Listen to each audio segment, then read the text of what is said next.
This is ION Hong Kong with Key. And this is Harminder, and we'll be discussing the top news for the week involving Hong Kong and China. Welcome back to the second part. And we still have Vicky and Sid, and so this part will focus more on Sid Ho and her political party. And so Sid, would you tell us about Labour Party? What is the future planning for Labour Party? Because it's the coming election will be the district council. Do you guys have any plan yet? Yes, we had our community campaigner that preparing themselves and in the district. So I hope the Labour Party could win the district council election and have the vision of a democracy in the local administration that planted in the district council. Actually, back in 2004, right after the July 1st big rally, the Pan-Democratic camp won quite the substantial victory in the district council. And the best result was seen in the Wan Chai district council, and the Democrats formed the majority in that district council, and Ms. Ada Wong was elected the chair of the Wan Chai district council.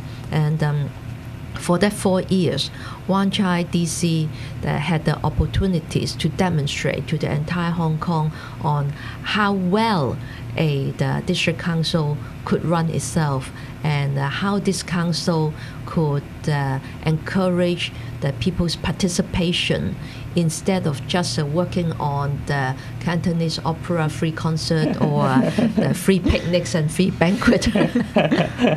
And since the umbrella revolution happened, has it inspired your party on the strategy of the coming election?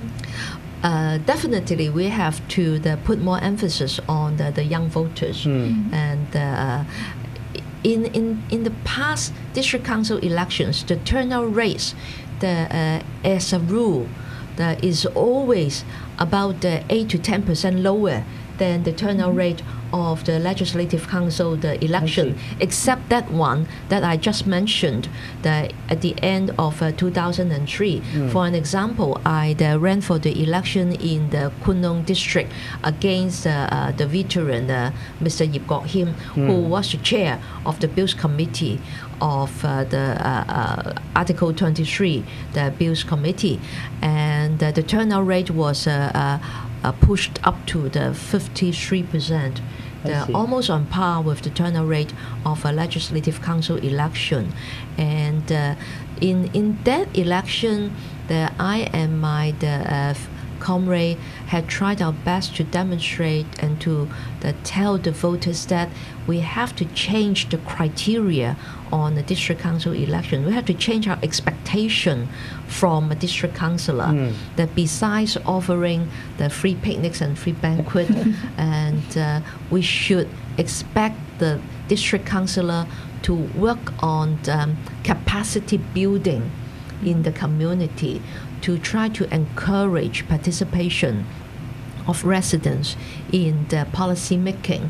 And that year in Wan Chai district, there was the urban renewal in the Haiti the greeting card street, and that was really a textbook case and the beginning of localism.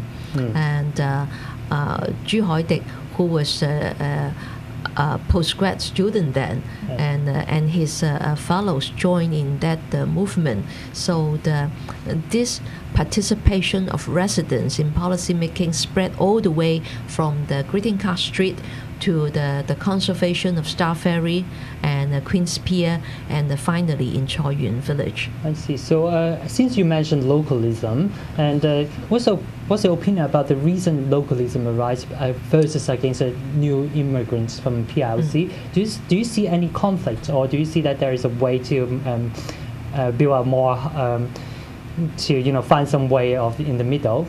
Well, the politics start from the greeting card street to the Choi Yun Village is actually very different from the localism. Right now, promoted on the internet, that actually participatory politics put a lot of emphasis on the residents' right to design their own local vicinity the sort of facilities on the cultural or the sports facilities to be installed in the local district. And of course there is also the issue on transportation and urban renewal, right. all sorts of this issue to be taken care of. But localism, as talked about right now by some webbies or the activists on the net, is actually very different. I believe that it was triggered by the very unlimited number of tourists and the culture brought in by the new migrants, which is very different from what we have in Hong Kong. And that is the result of too speedy immigration from the mainland area. And I don't think it is this speedy immigration from the mainland is doing no good to Hong Kong, because definitely, especially people with a lot of asset and money, when they have the power to come here and the sort of influence in the business sector, they try to change the culture in Hong Kong. So actually, I think 2 weeks ago, and Gary Van, the legislator, he proposed something like Hong Kong People First policy. And what do you think about that? Would you say that it's kind of racism to the because they're putting only the Hong Kong people should have the priority in the policy making? Well, actually, the Labour Party agree with most of Gary's points. For an example, the places in the university, whether it is undergrad or postgrad, the places should be offered to local students as a priority. And public healthcare system should have local residents the benefit in the first place. We should not open up our maternity ward unrestrictedly to the people from the mainland who has no family tied in Hong Kong. We disagree with Gary only in one point. I see. That Which is, point? the family members of Hong Kong people should be considered as Hong Kong people, and the family union should be given top priority, because whether it is spouse or offspring of Hong Kong people in the mainland, they will come to Hong Kong sooner or later. Right. And it doesn't help them to accept into the culture of Hong Kong, and it doesn't help them to build up their identity as the part of Hong Kong, if there were too much obstacle to hinder family union. So that is the only one point that we disagreed with Gary. I also read from the internet is saying about the immigration policy of Hong Kong. There's some difference between the PLC family reunion policy versus the other race or other country, or like Southeast Asia. Then they will have another policy. Is it true? Yes. For the spouse and family members of the non-Chinese, if they want to apply their spouse and children to Hong Kong, they have to prove their economic capacity. Yes. And to prove that they have a good enough capacity to support the cost of living of the family member. But then for the spouse and the children from the mainland, they don't have to provide that sort of proof. Is it not fair to other people who have also, they are actually Hong Konger as well, like other Indian or other Malaysian that they've been living in Hong Kong, they are Hong Konger, but they have other policy for that? How could can we do something about that? Because it seems to me it's not fair. True. Actually, we would like to see total revision into our immigration policy. then that we should offer equal opportunities to the people of different ethnic origin in terms of family reunion, and then in terms of taking in the so-called the skillful the migrant or migrant with investment or retirement, we should look into and actually we should formulate a policy on our demographic profile, right, and reach a consensus with our own community to see what sort of migrants that we would want to take in from other places, especially from the mainland, and how we conserve our own culture and identity while we take in migrants from the other places. Since we're also talking about the equality, then what are the gay movement here in Hong Kong? It seems that it's not doing anything now. Anything happening for the gay movement here in Hong Kong? Because I think this week Vietnam, they said the gay couple can have a gay wedding there. Even not it's not a gay marriage, but they say, oh, you are okay to do gay wedding in Vietnam. But what is happening in Hong Kong? Yes, even Vietnam. But what can the gay people do here? It seems that apart from the annual gay pride, which is not, it's bigger, but it's not that big, and we have Pink Dot with the Big Love Alliance, and then what else? What else in Hong Kong is doing now? It's like I would say that the gay movement had a breakthrough in the 2012. When we are strong enough to press the CY Leung to launch a consultation on the legislation of anti-discrimination for the gay and people of a different sexual orientation. But then at the last minute before the publication of the policy address, he withdrew due to pressure from the Conservative. And I was told by one of the officials that his calculation was that even when he support the gay movement, he would not win the support of the Democrat. But if he launched the consultation and show support for different sexual orientation, then he would lose the support from the Conservatives. So it is his calculation. But I don't quite understand why gay rights be so politicalized, because it seems that even the pro-Peking camp, they shouldn't have any problem with that, right?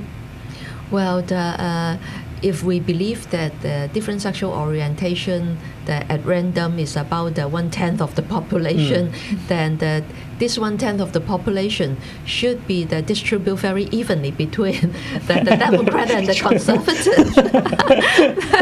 Right. Yeah, but the difference is that the Democrats and people who support human rights, now are daring enough and brave enough to come out of the closet, and they ask the recognition from people outside the closet. But the Conservatives, they're not made this demand yet. So we have to work on the conservative gay population. You mean to push them out of the closet? Yeah, right? and encourage them to demand for equal opportunities, whether they are in the conservative camp or in the democratic camp. I agree. I do agree on that. And but definitely the gay and the lesbian, the LGBT, the people had more support from the straight people on the democratic camp. That's true. What about the public opinion in Hong Kong? Hong Kongers supporting the gay, or they are very conservative? Well, according to a lot of opinion polling, the majority of the respondents will support legislation against discrimination. However, that when it comes to the right to the marriage, and it is about 40%, the against 40%. So it is a very close match, and we still have a lot to do. Well, when you talk about, you said gay marriage, and what about other means like a civil partnership? Would it be one of the would the LGBT community concede to a civil partnership instead of marriage? Actually, I myself would not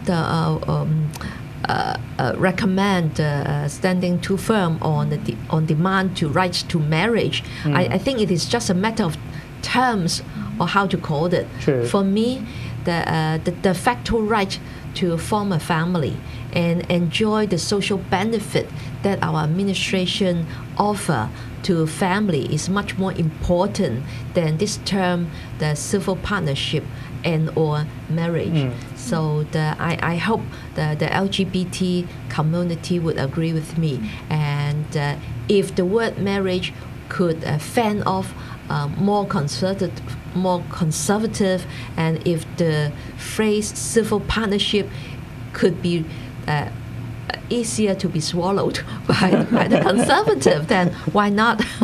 It's interesting you mention that because the UK, we just introduced same-sex marriage last year. Before we only had civil partnerships, and I think there was a big. If you introduce civil partnership, eventually they're going to say we want, we want to go the whole way. We want actual marriage, because if you're referring to like a same-sex union as a civil partnership and then you've got marriages, then it's that feeling of, well, is our union not as important as that of a man and a woman? So if you introduce civil partnership, eventually there's going to be people. It's quite interesting that you mentioned the enactment of the same-sex marriage in UK, because I think quite a lot of people in Hong Kong, we are BNO holder, and we are entitled to get married under the English law as well. So we can actually go to the British consulate to get married. But I heard that is not in that case in Hong Kong. Well, every time I met the British consulate, I asked them this question: how come that the BNO holder in Hong Kong will not facilitate for the getting married in the British consulate? And their answer is that if the local legislation, that is the Hong Kong legislation, that doesn't recognize same-sex marriage, then they would not facilitate this arrangement in their consulate.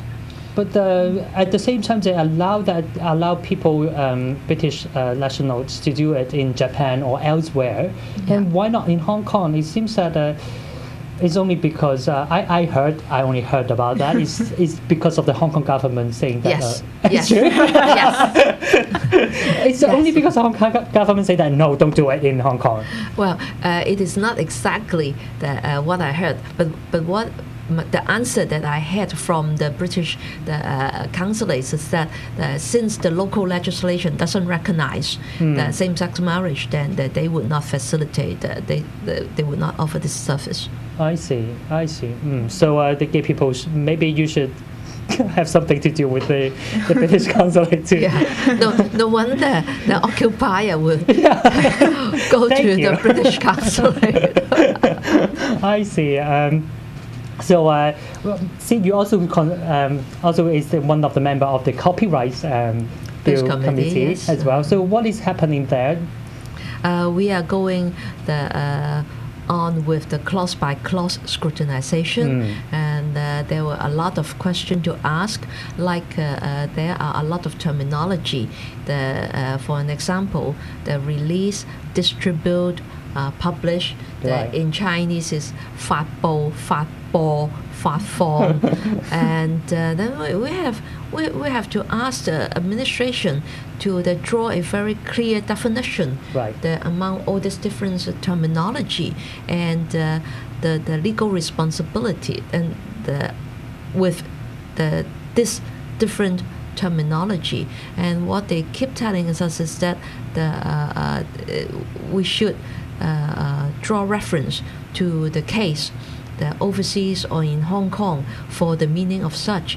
And of course, we want something in black and white instead of having future litigation that going back to all these cases. I see. So how many meetings left there in the Legislative Council for this bill committee? Well, there is no limit on the number of meetings on the Bills Committee.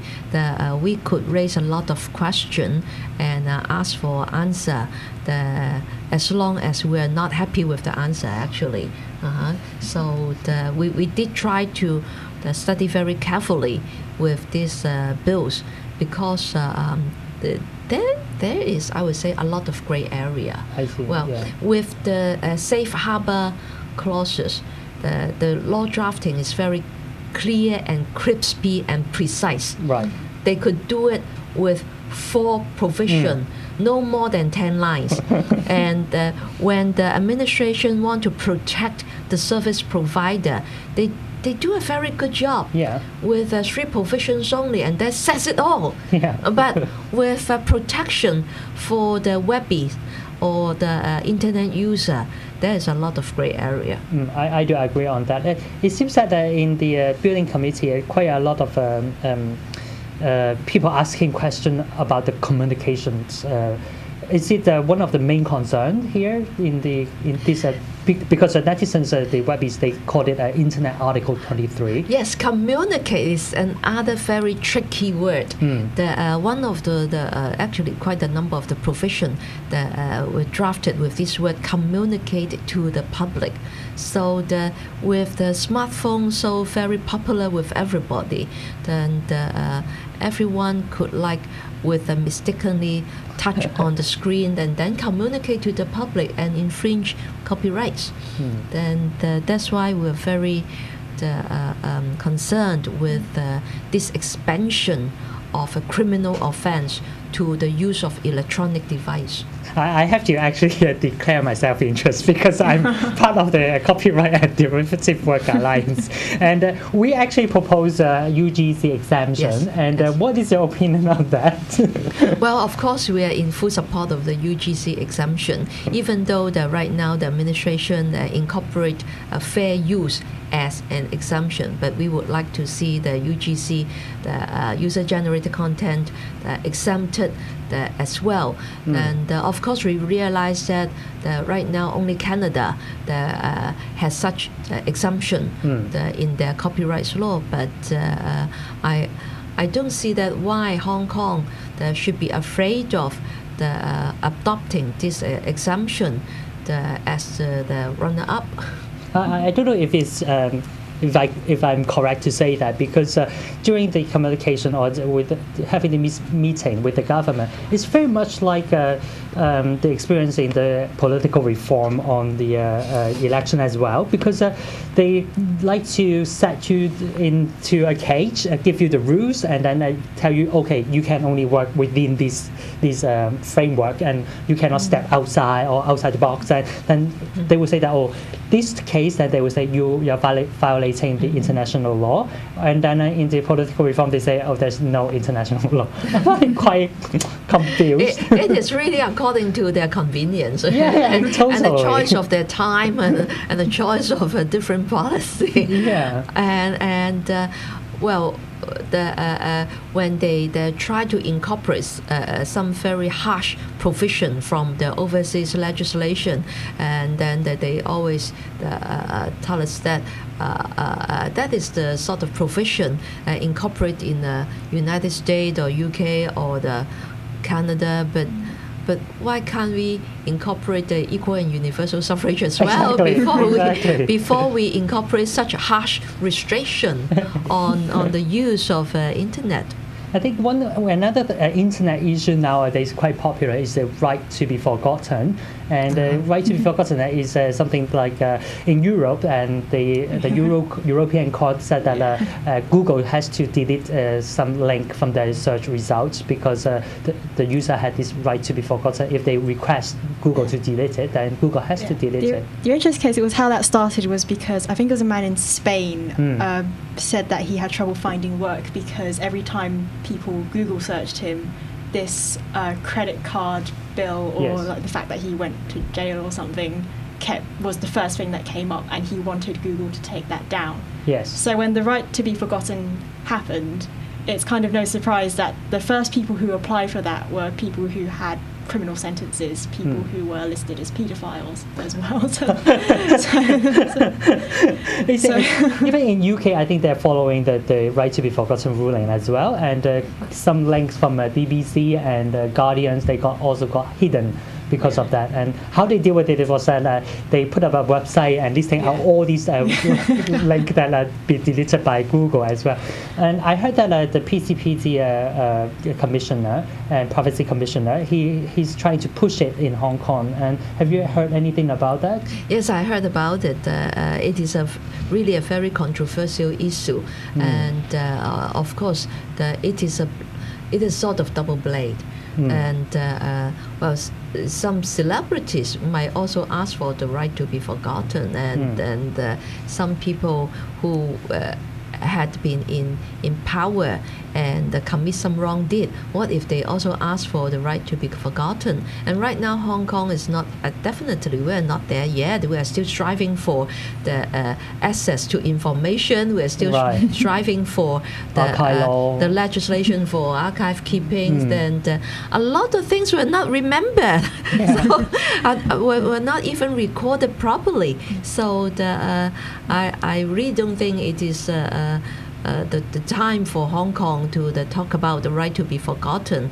Definitely, CY would very much like to be have his illegal structure in his house to be forgotten. But when it leads to something called have you heard of the Streisand effect? What is that about? Basically, Barbara Streisand, I think an American newspaper published pictures of her house, and she didn't want that, so she said that everyone has to take down pictures of her house.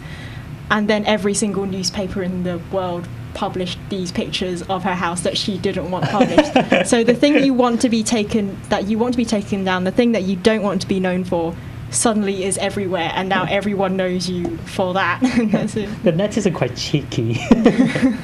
It's quite interesting. So coming to the last part of this Iron Hong Kong, and we have to choose one person to get the Shame on You award for in the past week.